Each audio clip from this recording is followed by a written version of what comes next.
Hi, it's Allison from the Law School Toolbox. Today we're talking about 10 things to consider when getting ready for your first year of law school. Well, the summer before law school can be exciting, but it is definitely stressful. Lee, how did you spend the summer before you went to law school?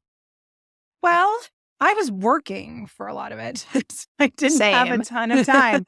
I did want to work because I wanted to save as much money as I could. I did move in May before law school into the place where I was going to be throughout law school. So one of the jobs I had was getting my life set up while I was working. I tried to read books about law school, but not like books on how to do law school. I read books like 1L, like kind of trashy books, which I Right. found somewhat entertaining. And then I went to Costa Rica for a vacation for 10 days. That sounds nice. Yeah. I don't know if that was what I should have been doing, but that's what I did. Yeah, I definitely did not take a vacation. I was also working and I had to move across the country. So there was a lot of packing boxes and trying to figure out what I was going to pay to move. And yeah, basically, I just finished my job and sent all the stuff via FedEx or whatever it was and got on a flight and landed in New York City. And there I was with like a few days to set everything up. So it was kind of a lot. Yeah. I mean, I think it can be a lot. I think working on this list of things to consider, I was kind of reflecting and thinking maybe I could have done a better job of getting things. True. At least I Yeah. guess I had maybe, it wasn't even a week, maybe 3 or 4 days, because I was living in university housing in New York. And so we couldn't move in super early. But I do recall I had at least like maybe half a week or so. And one of my new roommates and I went to the Bed Bath and Beyond or whatever it was in New York City. She'd been living in New York, so she at least knew some things. I didn't even know how to use the subway at that point. So Mhm. definitely there was a lot of trying to figure out the city and where things were and how you got there and how the subway operated and all that kind of stuff before I started thinking about classes. Yeah, that makes sense. Well, let's dive into what we think you should do. Maybe not exactly what we did, but things to think about when getting ready for your first year of law school. So anyone who listens to the podcast is not going to be surprised that my number one thing on my list of 10 things was to get organized, because that you and I are so much more organized now than I think we were back then, even though we didn't know each other. For sure. I think you were probably always more organized than I was. And I was Fair point. organized in certain ways. I was always a day planner type of person. So I did have some organizational capacity, but I definitely have a lot more now. Yeah. So it's time to invest in some sort of planner, calendar system. You've got to stay on top of all of these tasks that are coming down the pike for you. So readings, assignments, other commitments, meetings. This may be different from your work life, which may be a bit more standardized. So if you don't have a system, it's time to look at some of them and test them out. We have a great episode on executive functioning where we talk about certain systems, but I do think it's time to evaluate how you track things to see if you need to change what you're doing. You may also want to think about systems for note taking and outlining how you're going to organize all your documents. Are you going to use Dropbox or Google Drive? Spending some time thinking about that as well, I think can help you when it comes time to start implementing everything. You need to look at how you're going to run your calendar, track tasks, keep track of life things like bills. I mean, you need a system. If you don't have a system, it's not a great time to just fly by the seat of your pants. No, it's really not because things start coming at you really fast. And I think one thing that trips people up a lot is a lot of stuff in law school is still done with email. And I know a lot of people are not kind of used to managing a lot of email. They're not really into email. I totally get that. But career services is probably not going to be texting you important information. They're going to send you an email about it. So I think that's something that people should be aware of. I totally agree with you that the better your systems, the easier all of this is going to be. And you don't want to be having stuff fall through the cracks and then missing out on opportunities because you forgot to do something. Yeah. And you're living in a city, maybe you've never lived before. Different types of lifestyles, whether you live in a city or you live in a more suburban environment, require different things. If you are in a major city, you need some sort of bus transportation pass, which is like its own thing. And there's logistics around that. You don't want to not be able to get to school because you don't have a valid bus pass. I mean, it seems silly to think about all of these things, but they do take quite a bit of time to get everything situated. Definitely. And the more you can do that beforehand and just do your research and be ready to go when you show up wherever it is you're showing up to, the better. All right. Number 2 on my top 10 list is to consider a study routine. So, not shocking to anyone, law school requires an immense amount of reading and preparation. And if you've been out of school, especially for a bit, you may not really know off the top of your head when and where you're going to study best and what your routine might be. So, you might want to spend some time because it used to be maybe you were a night owl, but now that you've had a typical job, maybe now you realize you're really productive in the mornings. I mean, things can shift. So you need to spend some time thinking about this. And if you're setting up a new home for yourself, you may want to consider whether you have a workstation in your house, a desk, a study area. I just studied at my kitchen table, which had very uncomfortable chairs that I bought off of Craigslist. I wouldn't recommend that as a solution. Yeah, one of the things my roommate and I bought was a really cheap IKEA dining table and 4 chairs that I think we paid maybe a couple $100 for the whole thing. Hmm. Very uncomfortable, but that is basically where I did most of my law school reading, and I always did it at night, so the fact that it was kind of uncomfortable might have been a good idea because it probably kept me awake. That's true. Yeah.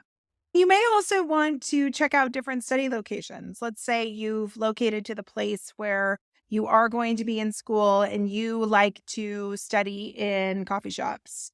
Go try them out. Take a Yeah. book.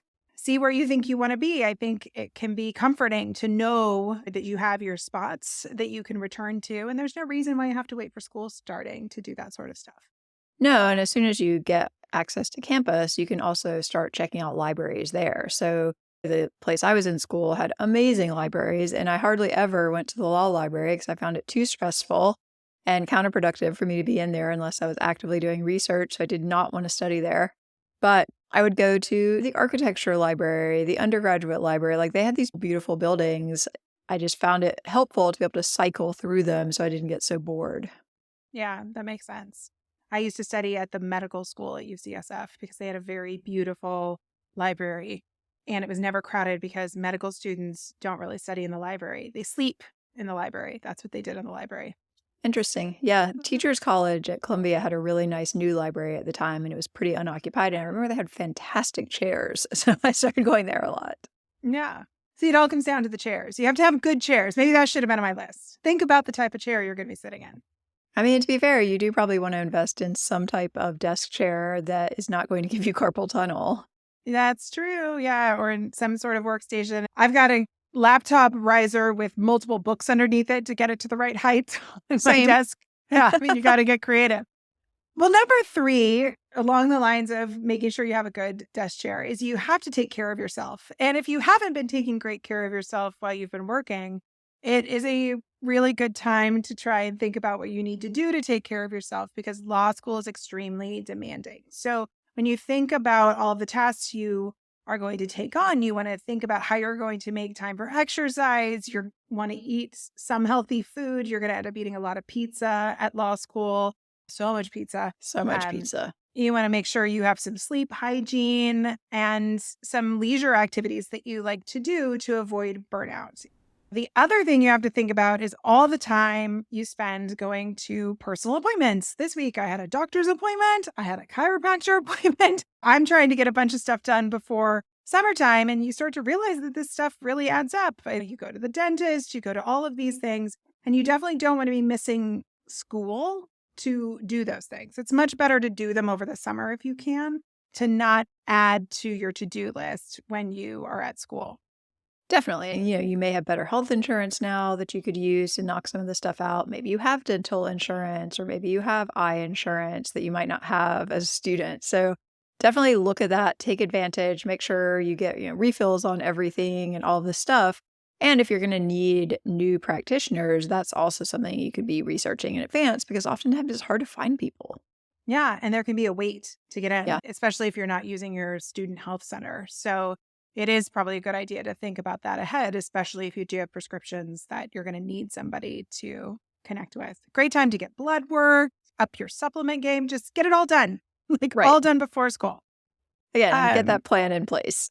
yeah, you want a good solid immune system going into school. I got the flu my first year of law school. It was miserable. Oh my Ugh. gosh. Oh, it was terrible. All right. So you're feeding yourself good food. You figured out how you're going to do something recreational. Another thing to think about is making sure you have some professional clothing in your closet. Depending on what you've been doing for your job before law school, if you've had a job, you may not have legal type professional clothing in your closet. And that's kind of a problem. It is. We're going to be releasing some podcast either very soon or if we just did. We're not sure. Right around the time that this is coming out, we're also going to be putting out some content around what to wear, which I think is a question lots and lots of people have. And I do think the summer is a great time to start thinking or even executing on what would I wear if I had to go do an interview? What would I wear to a networking event at the Bar Association? These are things that you probably are going to be called upon to do at some point in your first few months. And it's a lot easier and usually a lot cheaper to take care of this beforehand so that you're not just having to walk into a store and be like, oh my gosh, I need something right away. I'll pay whatever. You might be able to go on Poshmark or get consignment options. There are lots and lots of options now. And thinking through that in advance and having it ready to go is going to make sure you're not missing out on opportunities. Yeah. And for both women and men, which typically have somewhat different clothing norms, you can't forget that you also have all the accessories. You need to make sure you have the appropriate shoes, and that means the appropriate types of socks and the appropriate bag to carry stuff with you. You probably don't want to walk into a networking event with your school backpack. If you're at a fancy place, you probably want a folio or some sort of shoulder bag that's not necessarily from like a sports basement, which is where we would buy these bags in the Bay Area. So you kind of have to think about that kind of stuff. What jewelry do you have that is appropriate to wear if you wear jewelry? So I think it is really worth thinking, I need a couple of these outfits. You don't need a ton of them. You just need a couple. Nobody will remember what you wear. They will just remember if you aren't appropriately dressed for the event. Right. So definitely check out all the other people I've talked with recently about this. They have some great tips. But I do think getting something that you can put on and look and feel basically like an aspiring lawyer is going to help you. Yes.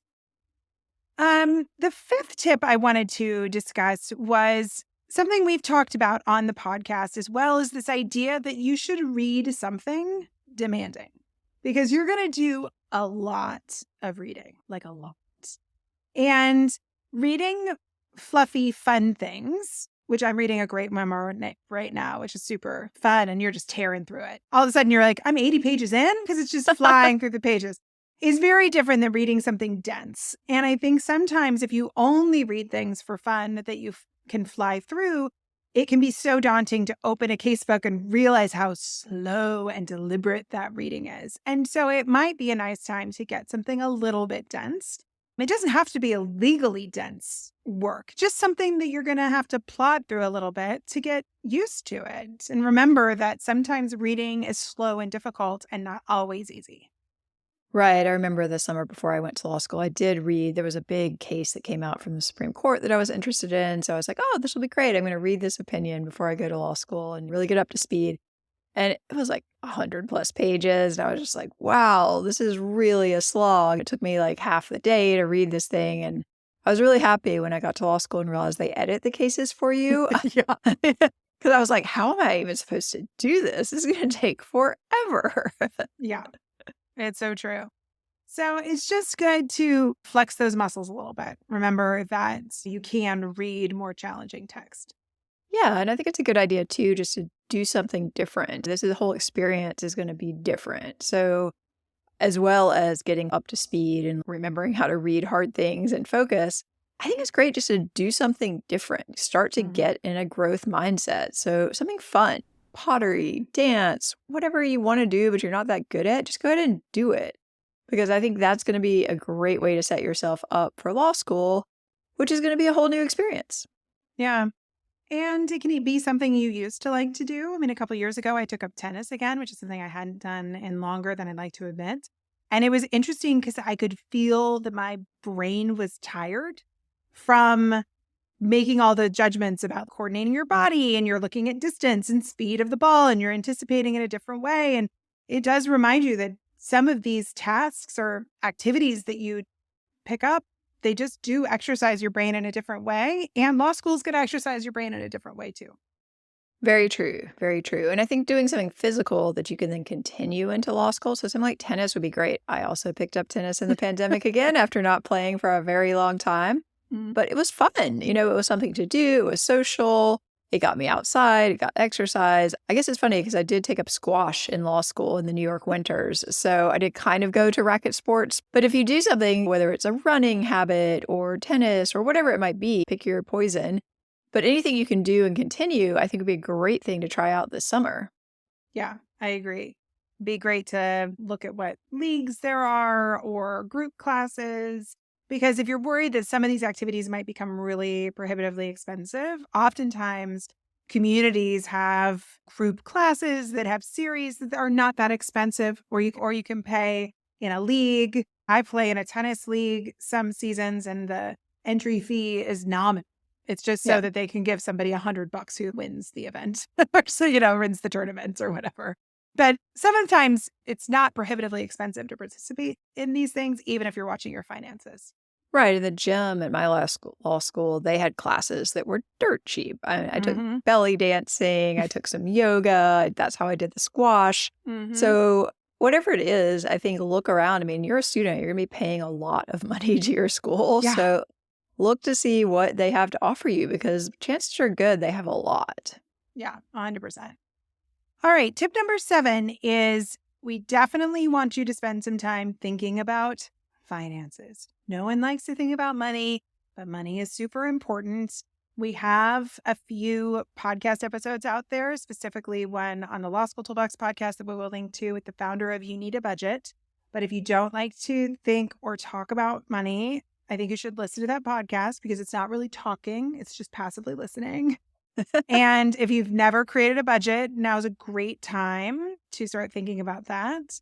And also really understanding what are the consequences of taking out loans and other financial decisions that you're going to have coming down the pipe. So it's not always fun, but it's good to spend some time thinking about it. And if you're changing from a professional lifestyle to a student lifestyle, it can be a little shocking to the system and the bank account. So you may want to kind of evaluate that a little bit. Right. It's the old saying, if you live like a lawyer when you're a student, you're going to live like a student when you're a lawyer. So Yeah. when you're a student, everyone should be living like a student. If you don't have money, don't spend money. But everybody's kind of in the same boat. So you can get creative. Your friends can come over and hang out and everybody has a potluck instead of going out to what's probably going to be a very expensive dinner if you go out in some place Yep. like New York City, which I just always felt like I was hemorrhaging money as soon as I stepped out the door. But I do think it's important to really get realistic about, okay, what am I borrowing? Do I need to borrow that amount? What am I going to do with that money? How am I going to parcel it out? How am I going to make sure that I don't run out by the end of the semester? Because the reality is you're probably not going to be working for much of that first year. So you really have a finite amount of money, essentially, that you have to make last for that semester or that year. I bet You Need a Budget would let you put that in and would magically help you parse that out. I feel like that tool would do that. I'm guessing. So, I have not looked yeah. at it, but It's been a while based since I on looked at it, but I'm pretty sure. yeah, based on your interview with him, it seemed like that was something they probably could accommodate for you. Yeah. Also, Lee, I think you skipped the very important number 6, Oh, did I skip one? Oh, which I is kind did. of a critical one. Oh my goodness. Well, you got to loop back to that. That shows that if you do a podcast after playing tennis, maybe you're dehydrated and can't follow your own notes. Okay. All right. So let's skip back to number 6, which is very important, which is understanding law school exams. We don't want to leave that one. We don't want to leave that out. Yeah. All right. Why is that important, Allison? Well, Lee, law school exams are kind of an important part of law school. For people who are not so familiar, you will typically have all or most of your grade depend on one exam at the end of the semester. So that is extremely high pressure. It might be 2 to 4 hours that determines your grade for the entire course. And it's something that you need to be really thinking about and working towards from day one. Exams are also sort of unique. When you were an undergrad, it might have asked you on an exam, describe Kant's theory of whatever. And you wrote down that, and then you're like, okay, cool. And then they're like, tell me what Hobbes said about this. And you regurgitate what Hobbes said about that. Law school exams aren't like that. You have to take your knowledge that you've learned and actually apply it to new factual scenarios. So the question in a torts class might be a very involved hypothetical describing all these people and all this crazy stuff that's happening, and their dog was killed and their car crashed and a tree fell. And the question might just be discuss the liability of the parties. And you're sitting there thinking, what? I have no idea how to do this. So you need to figure that out early. You need to practice, you need to understand things like IRAC and issue spotting and all this stuff really early on so that you have some conception of what you're actually doing. Yeah. And if you're not sure where to begin, of course, there are resources. We've even made some. One is called our Start Law School Right course, which walks you through kind of the life cycle of a law school class so you can understand what's going to be asked of you at each point in the semester. So the first fact pattern you see isn't on some sort of midterm or graded exercise. I think that some things like that, it's not intensive. It's not going to take a ton of time, especially if you're working during the summer. But it can be a little bit of a snack. Like you're going to get a taste of what this is going to be like. And some of the things that may feel very unfamiliar, like how to brief a case, how to outline, how to get ready for an exam, what an exam question looks like. It may overall lower your anxiety when you feel like that you've seen at least some of this before. So I do think that it can be a worthwhile thing to spend some time on. You could also read some books about law school, but learning what law school is all about is going to reduce your anxiety and make you feel more prepared. Definitely. And I think it's just that idea of if you know what the end goal is, you're probably going to be approaching your reading a little differently, your class notes a little differently, so that at the end, you have better stuff to work with and you're not kind of scrambling to say, oh my gosh, everything I wrote down for the last 8 weeks was completely pointless. Yeah. It's not a great place to be when you're right before exams and suddenly you realize you've been doing everything incorrectly. Yeah, 100%. Okay. Well, we did number 6. Finances is number 7. Now, just to anchor everybody, we're now at number 8. We all agree that we're on number 8. Shouldn't Yes. have an outline that goes over 2 pages. Clearly, this is very dangerous for me. We've only done bazillions of episodes at this point. It's amazing, but things happen. Yeah. Okay. Number 8, get familiarized with your school resources. I mean, you mentioned that you were only on campus for a few days, but if you knew you were going to have specific needs, I think you probably from a distance could have started researching. Where's academic support and what do they offer? Where's health services and what do they offer? Where's career services? They're not going to talk to you, but you can at least know they're there. And if you need access to accommodations, you want to also understand who manages that at your university. Is it a university-wide office or is it just specific to the law school? You want to engage with them because that's something that you don't need to spend time doing the first couple of weeks of school. You can do that early to make sure you have things set up, especially if you're going to need something like a note taker or some accommodations at the beginning of the year. Definitely. That's something you do not want to delay on. It might involve getting appointments with a doctor during the summer, getting them to write up something for you. You just want to make sure you're really clear on what they need and what the timeline is so that when classes start, you have what you need in place to do your best. You don't want to be struggling with that throughout the semester. All right. Number 9, a little more fun than some of our other lists, is to spend time with friends and family. However, because lawyers always have to have a but or however, you also need to set expectations of what the school year is going to be like. So this can be hard, especially if you don't have friends and family who are familiar with the law school experience. So you want to have some fun. Like I said, I went on vacation. I spent some time with my best friends. We made some fun memories. But I also wanted to make sure that everyone understood that I was going to dive in and spend a lot of time on this next goal. And I think that can be kind of challenging for some folks, especially if your friend group isn't also doing the same thing. Right. I mean, in my case, I had a boyfriend in San Francisco and he didn't want to move to New York. So we were going to do the long distance thing. I was thinking about this podcast earlier today and I was like, you know what? If you have one of those relationships you think probably is not going to go to the distance, I think the summer is the time to end it. It really is. So you don't have the drama in the fall. Every night I had to talk to this person and it just became this real drag. So I'm like, it's midnight. I want to go to sleep. Yeah. And we had a spectacular breakup over the winter break or shortly thereafter. But, if you're in one of those relationships, particularly maybe you're with a college partner or something, and you're like, well, that's been fun, but I'm not sure this is like the long-term prospect for me. I think just go ahead and pull that plug. Yeah, you don't want extra drama that's avoidable during the You school don't need year. the drama. You really don't. No. If you're going to be distracted by sobbing phone calls and people guilting you into things and whatever, other people are not distracted by that. They're studying. You're Yeah. not. That's a Yeah. problem. Can also be a good time to approach the holidays with your family. That's always a tough one that first year of law school. How are you going to come home for Thanksgiving. Thanksgiving because it's right before final exams? You might just talk about it and maybe set the expectation that you're not likely coming and then surprise them if everything works out. Which it's probably not going to. Let's It's be probably honest. not going to, but you can just decide that you're going to underpromise, overperform.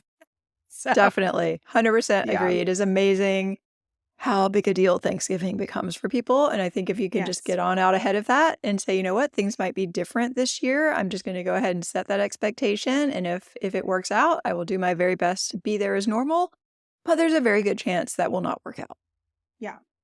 All right. Number 10, we made it to number 10 is, Woo! I know, is get your tech in order.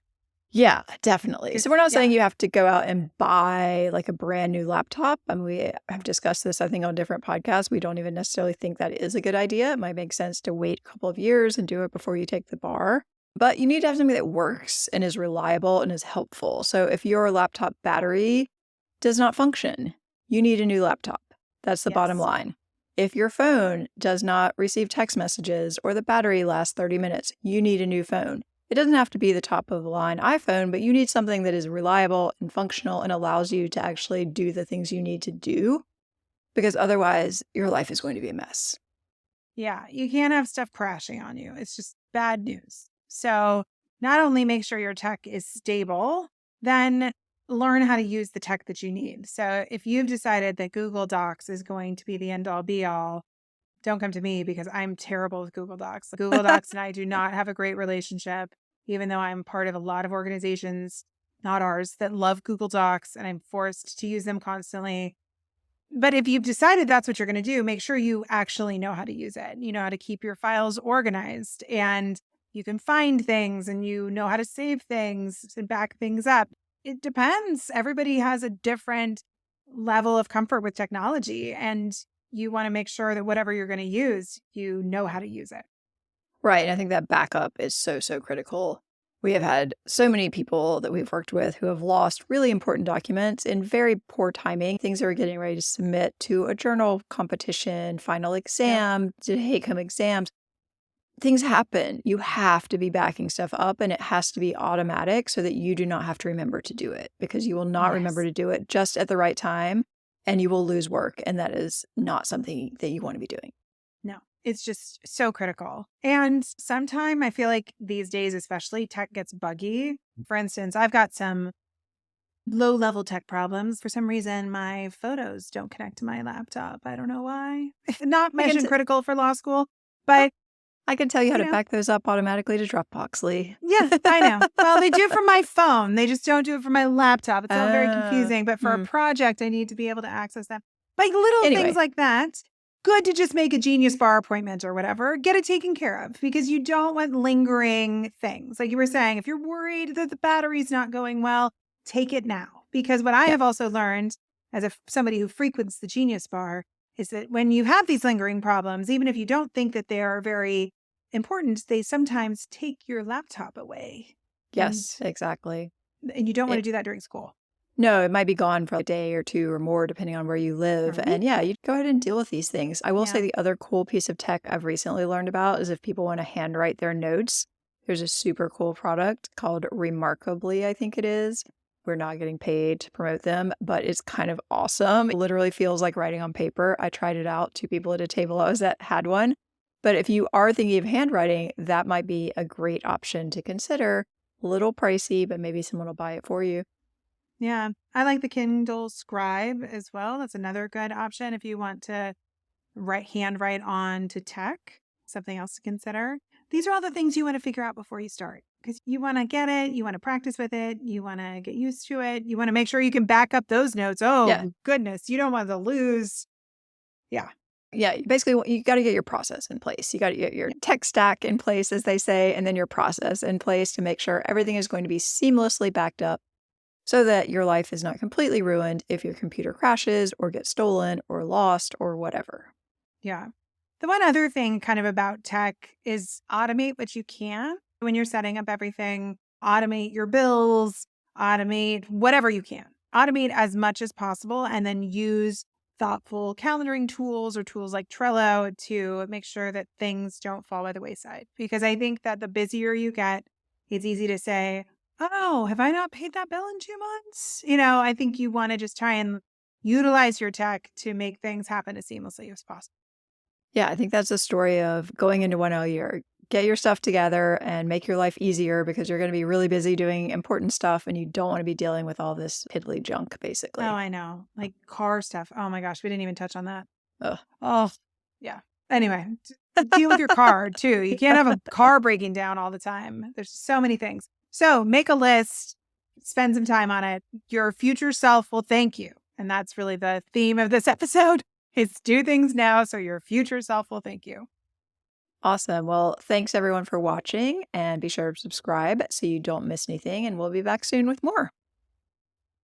If you have any questions or comments, please don't hesitate to reach out to myself or Allison at lee@lawschooltoolbox.com or allison@lawschooltoolbox.com, or you can always contact us via our website contact form at lawschooltoolbox.com.